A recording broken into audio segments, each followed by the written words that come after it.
Hi, everyone. Welcome back to episode 5 of A Dose of Reality, Recovery That Works, Treatment and Support with NorthBound Co.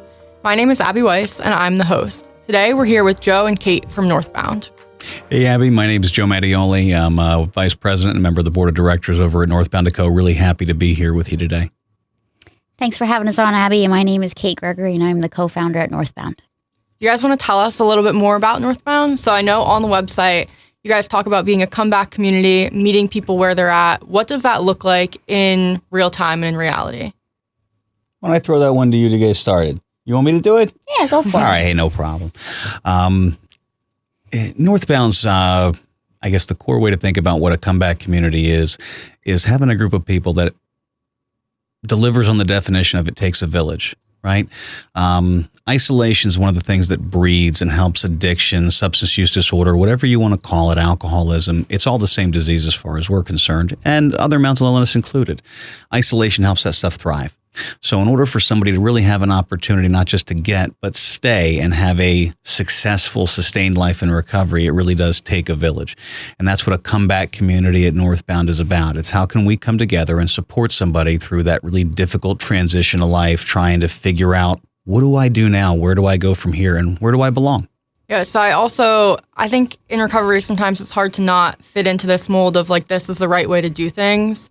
How do you guys kind of go against the grain there and make it so it's not this one size fits all model of recovery? I think that's the one thing that kind of sets us apart at NorthBound. You know, you hear a lot of people talk about this disease being progressive, and, you know, so recovery needs to be progressive along with it. And like you said, one size does not fit all. And NorthBound really fits that need as we meet people where they're at, and we have out-of-the-box solutions. So, you know, recovery can look different from one individual to the next. So we, you know, assess where they're at, meet their needs, kind of determine what we can do differently. You know, from one person, you may have some family issues, you may have employment issues, you may have financial issues. So we can come up with individualized solutions to really get people to a recovery solution and a plan that really is realistic for today's world. So you guys are out of Stroudsburg. What geographic locations do you kind of work with outside of just our local community right here in town? Well, it's actually, so our local footprint from a brick and mortar location right now, we do have the Community Recovery Center, which is down on Business 209, 2 doors down from the Snydersville Diner for anybody familiar with the Stroudsburg region. However, in the work that we've done, we've been very fortunate to do a lot of collaborations and be a very grateful award recipient from the Department of Drug and Alcohol Programs out of Harrisburg. So NorthBound is one of 9 regional recovery hubs in the state. Okay. And without belaboring that too much to get into all of that, because that could be a whole episode in on itself, the core of that was the governor's office decided that we needed to have some boots on the ground information coming back into Harrisburg to help us make really good policy decisions. Where does this funding need to go? What do people actually need? And can we get this information from people that are actually on the street? The lived experience model, if you will, coming in to feed public policy. Brilliant move. And NorthBound was one of the 9 recipients to receive one of these grants. And we're now in our 3rd year operating as a regional recovery hub. So relative to footprint, we have a responsibility to gather information, put together resources, and assess and serve needs where we can in collaboration with other recovery community organizations and other partners through Lehigh, Northampton, Luzerne, Lackawanna, Susquehanna, Wyoming, Carbon, Monroe, Pike, and Wayne counties. So we have a 10-county region. So local footprint, and then we have a nice region that we spend a lot of time talking and working with other folks in those regions to, hey, what's working, what's not, what can we put in place to help meet some of these needs, and how can we go and help advocate to get you and us the resources we need to deliver. First of all, congratulations. Kind of going off of that, what have you found that people are in need of? So what are like the biggest barriers to people getting help, and how are you kind of addressing and working through those with people as you're reporting back? So we concluded a strategic assessment that resulted in us putting a plan together that we're working in conjunction with other hubs and lining up, hey, what are you guys seeing that's been working for you? Communicating back with the department in Harrisburg and saying, hey, here's what we've outlined. So since doing that assessment, we've actively been deploying components of our strategic plan here locally. the two biggest things that I think we have found, and it's synonymous in rural Pennsylvania, transportation and housing. Like they are your two biggest things. There's a few other things that are large and important on the to-do list, but if we were going to highlight anything that really need attention, really need community support, really need funding, it's the ability to help people get where they need to be. When you have folks that are on medication-assisted treatment, or hey, you're told clinical support and going to outpatient would be really good for you, but you have no way to get there, and you have public transportation that may or may not come near you, or it'll get you there, but you're 8 hours now out of the house or out of the place you're staying. And let's rewind a minute. That's if you have a place to stay in the first place, if you have a roof over your head. Affordable housing, accessible housing up here that people, one, there's not a lot of housing in the first place. Two, what's in the market? It's very expensive. The transient living of Airbnb and short-term rentals have taken this market up for a lot of people. And so I can't speak for that being the problem everywhere, but I can say here, and again, it's nothing against them. It's just to say that the reality of the marketplace is if I'm a newly recovering person or someone trying to get my life back together and I just need a place to hang my hat, it's hard to find something I can afford. Does NorthBound do any sort of assistance with issues with transportation? I'm glad that you brought that up. Would you like to talk about Danny's Ride? You want me to? Sure. Yes. So we do partner with another organization called Danny's Ride, which we are very, very grateful to be a part of.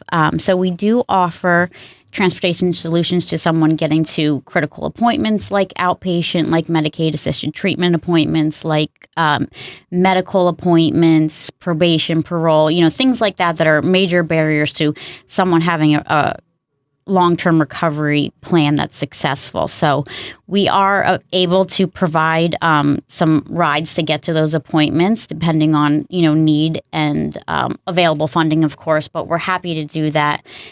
As long as the individual, is committed to a plan of recovery and continuing to do that. Our goal with this kind of stuff is always to be the hand up, not a hand out. But it's also about making sure people, and I'm happy to tell everybody this, that you're doing your part. Are you making an effort to get other means? Are we assisting you in creating something more permanent where we are not what you lean on, but rather you're building something, your own foundation that you can have sure footing on?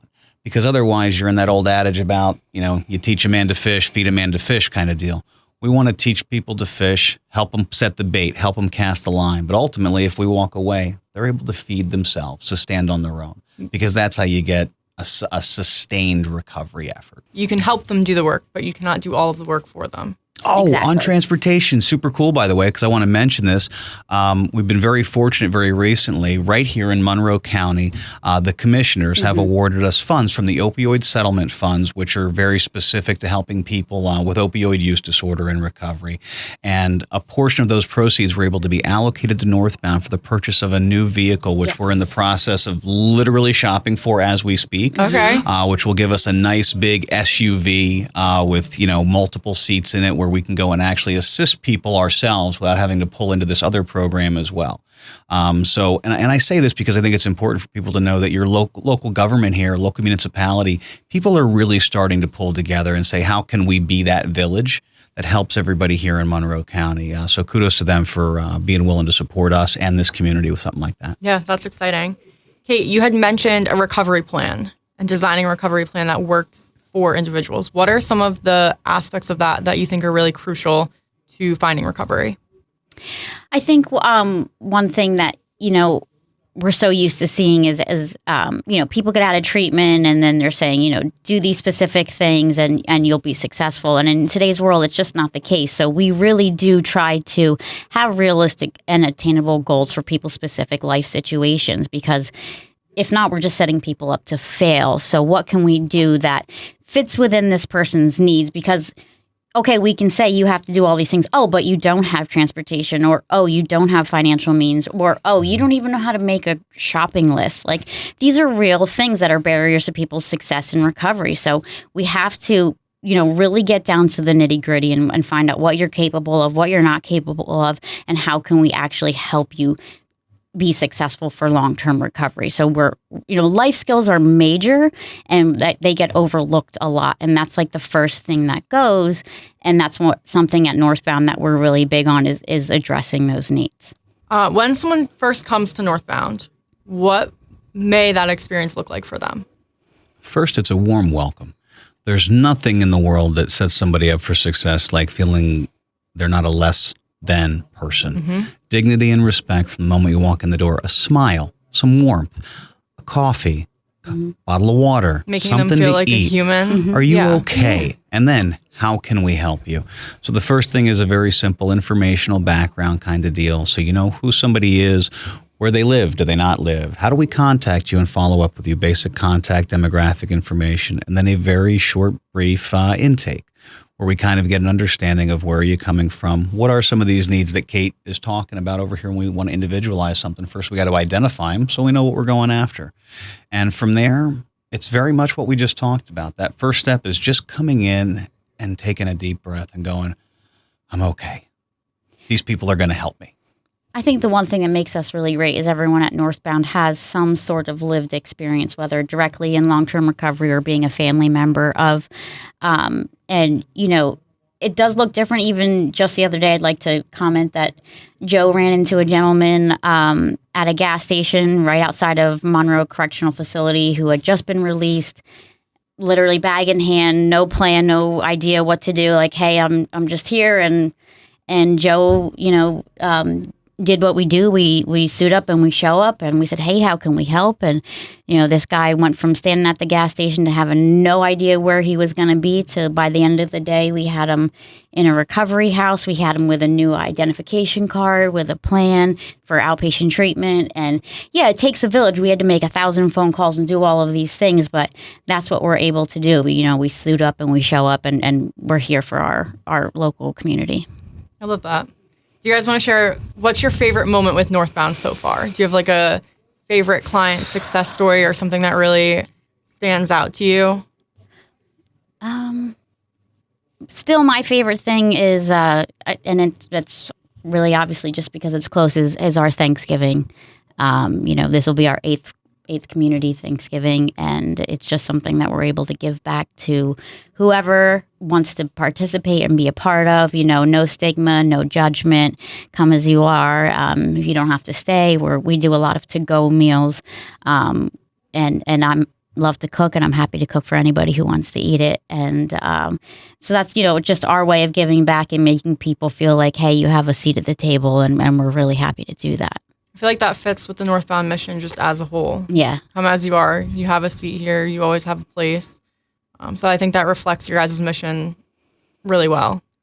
One thing that, NorthBound is we don't charge for anything that we do because, financial barriers are one of the main reasons people don't seek help. And so, Thanksgiving we do for free. All of our services are free. So, yeah, anyone can come, and we want to always be able to keep it that way. Do you have a favorite story? I don't know that I have a favorite story. I've been in and around the industry a long time. I've gotten to see a lot of success. What I love about the folks that we've been able to help at NorthBound is the success is not a measurement of where they get to. It's not the outcome. But when I see people that have nothing and feel cared about and go and put the effort in, their outcomes may take longer for them to get to, but when they know that they're cared about and they have an opportunity to learn, to better themselves, to try, to accept that hand up and step forward. And even when they hit stuff, they keep showing up, they keep coming back to groups, they keep coming to check in.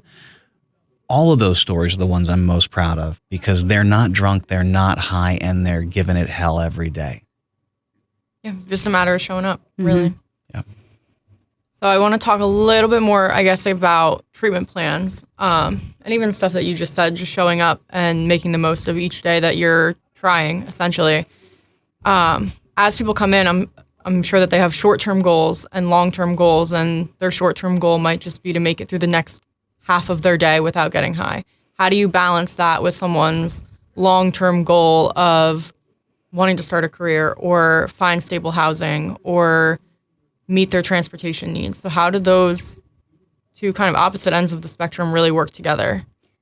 Well, one thing first, just so everybody that listens understands, a treatment plan always tends to be a clinical term. And I want to make sure everybody knows we're not trying to be all things to all people. And by that, we are not a treatment provider or a treatment program. We're a peer-based recovery support organization, first and foremost. So just that nobody ever got the wrong idea about that. Yeah. And no, thank you. Recovery plan is probably a better way, or a life-based recovery plan, or a recovery-based life plan, but more or less something that's going to support that journey. And more to your question, it's like the idea of trying to build a foundation or build a house on leased land. It's never really yours. So those long-term goals are what people want to have. That career, that security, that home, that family, whatever that may be. It's saying, hey, these are important, and you write those down first. But then it's like, hey, let us help you see the picture. Because when you're standing in the frame of something, if you're thinking metaphorically, you can't really see what's behind you. But the people in front of you looking at you can see very clearly what's in your picture. So we offer that objective feedback to say, let's help make this picture come to life for you by showing you what's required to actually paint it. So if you want to have all those things, that's great. But first, hey, you got to understand how to balance a checkbook, how to set a budget, how to go grocery shopping, how to walk through life being responsible. What are the things that are going to alleviate, and these become the short-term goals, those issues that are preventing the long-term ones from happening. And then you show people the gift of micro success. Because trying to get to something, it's, I'm going to eat the elephant. How? A bite at a time. But what's the success along the way? So that's why those short-term ones are so important, because long-term stuff takes a while to get there. And our group is an instant gratification bunch. We need something good to happen like yesterday already. But when you can show them, hey, this is a short-term goal. And when people have that sense of accomplishment, now all of a sudden you start to feel a little bit better about yourself, and you want to go do more of that. And that becomes almost like the next high that you chase, right? That next feel good of, I did something better for me today and I got it done. I'm proud of myself. Wow, I haven't felt like that in a long time. That's what we want to have people experience, so that when you can put 1% little goals like that together, you turn around in 6 months and realize that you're 25% to your long-term gains. I really like that perspective. Thank you for that. So I know you said that NorthBound is built truly upon peer connection. So what role do peers play in someone's recovery? Long-term, short-term, the interim? So at NorthBound, we have certified recovery specialists. We have certified family recovery specialists. And like I had said before, we are all someone either with personal lived experience. Both Joe and I are both people in long-term recovery, and family members. So we are able to all connect in a peer way in some capacity. And like Joe had mentioned at the beginning of the conversation, recovery thrives on connection. So that's, peer to peer, whatever. At some point we can say, hey, me too. And to your point earlier, when someone is like just trying to get through half the day, we can say, I can relate to that. I was there too. I know what that's like. I know that feeling. I know that like impending doom. And that's how you get someone to the next hour, the next 2 hours. So the peer, when you're really, white knuckling it, that's how you can get someone just it's going to be okay. And then we have the ability to have peers, whether you're dealing with some family issues or whatever, along your journey, be able to set up plans to say, and then you're always connected in some capacity, whether it's through NorthBound and through some of our other programmings or our other resources, tend to always be in some capacity in a peer relationship.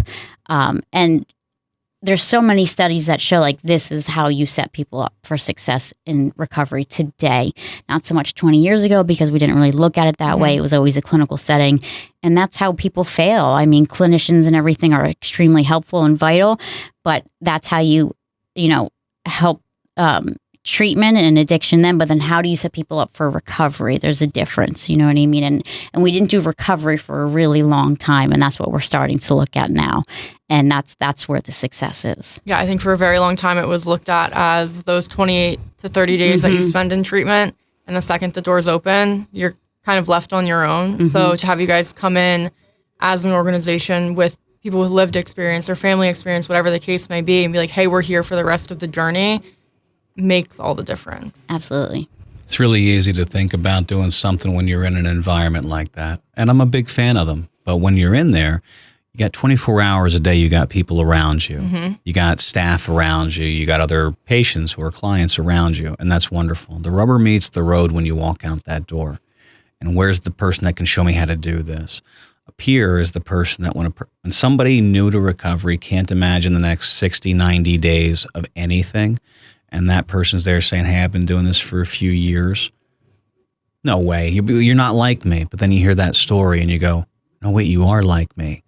That's the hope that our group has to be able to buy into, that not to put anybody down that hasn't had the lived experience, but you got a greater connection possibility that happens when I can talk to you and you can hear in me, he's been in my ditch and he's not in my ditch anymore. And he looks okay. Or she. Or she, or they. How did they get there? Will you show me how to do that? Because they'll believe in that. Because that's one of the few things they can connect to. Not so much the goodness, but they understand the pain. And if someone can see that you understand their pain and they can believe that, they'll listen to what you have to say about how not to be in that pain anymore. So kind of circling back to what NorthBound has to offer. I know on the website, I did like a deep dive earlier before I got here. I was curious. I know you guys offer trauma support and some yoga classes and 12-step programs. Do you want to touch on the benefit of these? So obviously the community aspect and finding people with shared interests and people who have lived it. Is there anything that I missed? Do you want to just share the importance of kind of these community activities? It's kind of like the idea of what do I do now? It's so I go to work or I spend time with my family, but at a certain point in time, the things that I used to maybe drink or get high to do or go and recreate about are new and they're foreign, and I need new habits, new things, new ways to experience joy without needing to be altered to figure out how to do it, or to connect with people in a different kind of way, or sometimes just a place to be. It used to be that I went to the bar because it felt for some reason safe, or like I was okay there, or like nothing was going to bother me there. When you go and sit down and have a really fun and eclectic art teacher doing artistic wellness with you, with other people in recovery, and you're just laughing at yourself, you don't got to be an artist, but you're just going to have a good time doing something. It's not just that experience in that moment, it's what it teaches you. That this and 95 other things can now be fun for me. I can enjoy them. I can experience them. Oh, and I don't got to be all drunk or high to do it. Wow, this is incredible. And look, here's other people like me doing the same thing. So it's possible. It's those moments of hope. And I think that's what all these kind of services do. We create an opportunity for people to work on something going on. It's also very therapeutic. Because when you're doing an art thing, the 95 million problems that you're telling yourself in your head, you're not thinking about that for a minute. And when you step away and you go back to them, they're not as heavy as they were. Same thing with a grief support or a trauma support group. It's a safe place with other peers to put stuff out and step away from it for a moment as well and know that you're not alone. And when you go to pick it back up, it doesn't seem as heavy. So all of these things, I think, support what Kate was talking about the importance of peers. No offense to all the clinicians out there, we love you, but I think the peer relationship may be the most important one that supports long-term recovery. Clinical support's amazing for addressing those core critical issues and getting you over the hump. But long-term, that's what NorthBound is. These programs, these services, that is the comeback community. Come and be a part of it. This is also something that you're working on goals that aren't supposed to be accomplished in 4 weeks. These are goals that can be worked on today, 6 months from now, 6 years from now, and your goal is to still just be 1% better than the next day. That's the baseline of it. What are some common misconceptions or misunderstandings that you think people have about recovery when they first walk through your doors? Well, there's no cure. In case anybody has that one. That there's a quick fix maybe sometimes, like that there is some instant oatmeal things that people can do. Families often have that misconception as well. They just want it to be better. And in a lot of ways, I think honestly, one of the biggest things is educating those with it and those around it on the fact that this is a disease. And I think that gets lost a lot. I think that's where a lot of the stigma, which we're battling through, and I will applaud the community because I think we're getting so much better than we ever have been. We are making strides. And I think talking about it like this is helpful. But it's no different than it's like getting mad at somebody for having cancer, the way we treat sometimes people that get stuck with substance use disorder, as that's their lot in life. That's the disease that they have. We don't get mad at somebody for needing to go to chemo or needing other supports to feel well and to be better. And I think that's one of the misconceptions, is that this is a real and true disease. It is chronic, it is progressive, and left untreated, it is fatal. And the other one I would say is that recovery is a life deal, not a singular thing that you just do. Like, this is to steal a little bit from some of the 12-step fellowships out there. The principles in all our affairs kind of a concept, right? I need to live my entire life in a better and different way, not just not drink and not drug, but all the things that we do that support me actually being able to do that, to reduce my stress, my anxiety, the things I don't cope well with, finances, and... Yeah, I think the biggest thing, we or anyone or even anyone coming out of treatment is just lifestyle choices, people going back to people, places, and things and thinking, I can still do all the things I've been doing. I'm just not going to use or drink or drug or, any of those things. And it's all going to be fine. It is a lifestyle shift forever. And I think that is, relapse potential is so high and things like that because we just go back to old habits. And it's not like an instant cure where you either go to treatment for or structured living or whatever, and then you go back and everything's fine. And that is something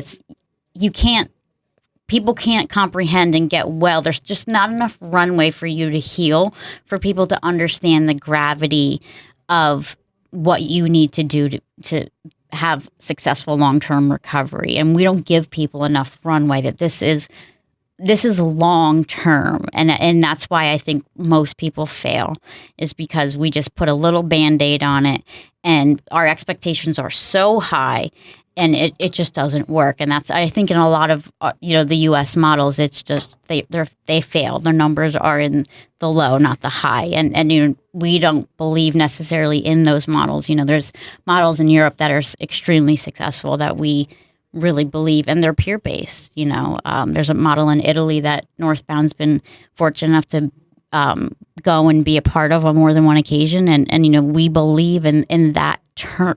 Those numbers are high, they're proven. So runway really is the key, I think, and that's just, it's really hard to get people to have buy-in to, like, I really have to make this life shift for this really long term, and no one wants to hear that. I think that's a daunting thing. It is, yeah. Because not only are you stopping what could potentially be your Band-Aid for your life, drinking, drugs, whatever the case may be, you then get clean and sober and then have to come to this realization that, oh, now I need to change the rest of my life, the rest of my circumstances, the people I spend time with, the place I live, my hobbies.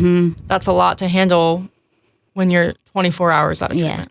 And it's hard. That's the hardest part of our job, I think, too, is like getting people to believe that before relapse happens or fatality or whatever the case may be. I think that's like the biggest uphill hurdle for us. That disease model is like that. That's that piece of it, right? Because put a simple logic piece to it.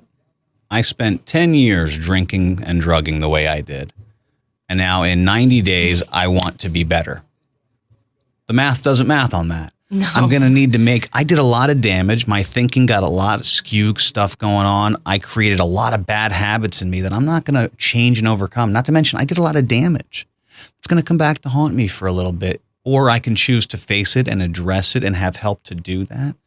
But it's if the diagnosis, though, is long-term, that's where, again, think about it like a disease. If somebody said you needed 6 months course of this treatment for another medical problem, would you try and bargain it and say, let me do it in 2?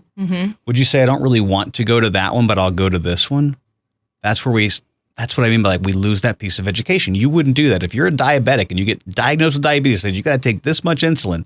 Are you going to try and half the insulin?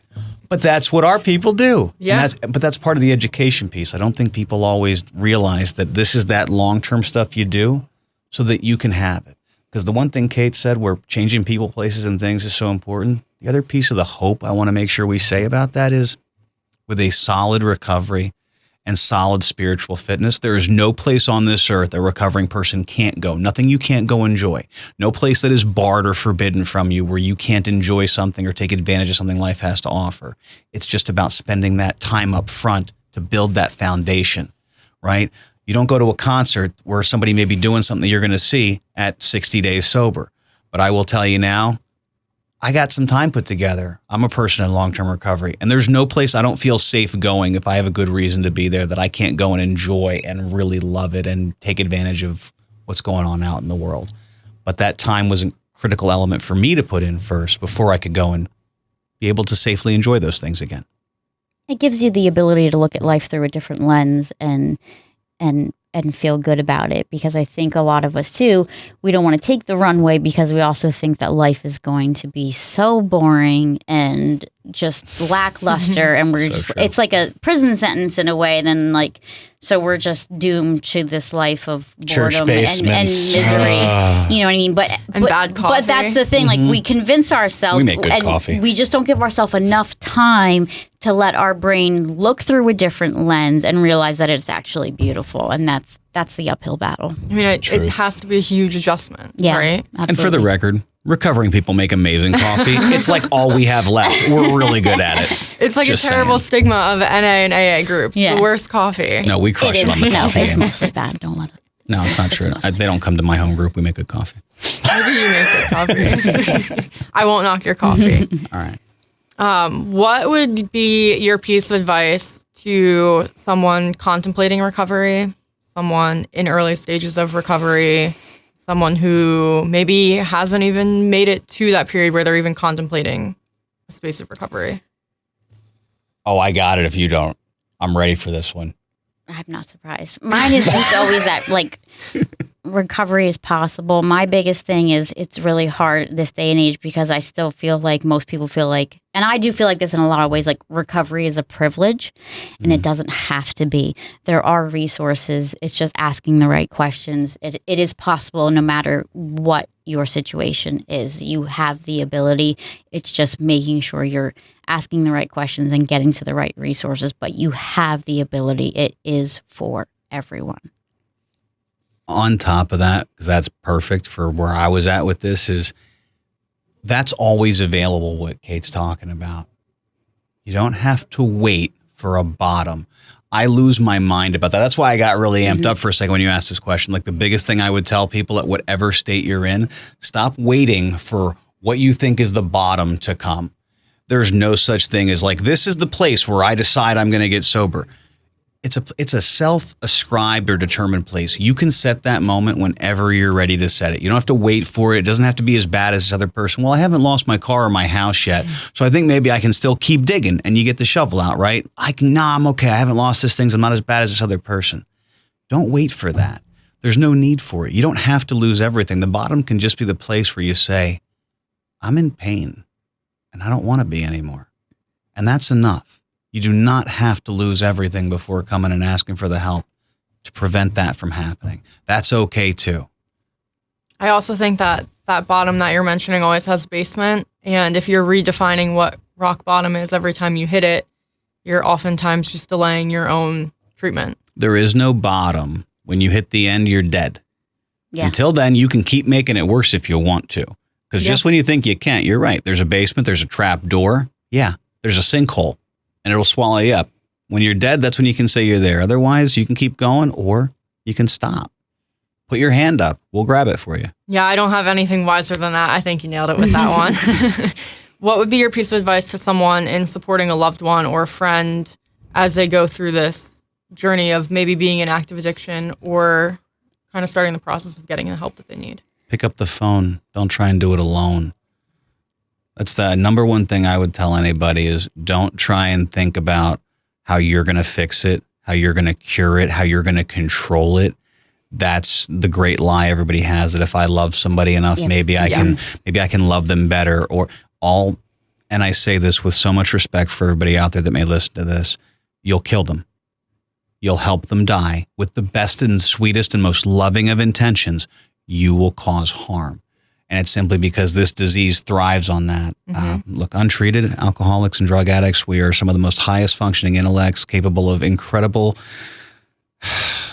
manipulation and self-dishonesty. We lie to ourselves and then we'll lie to you to get you to believe the stuff we've lied to ourselves about. And we'll carry on because we will do anything to protect this disease until we get to a place where recovery is possible.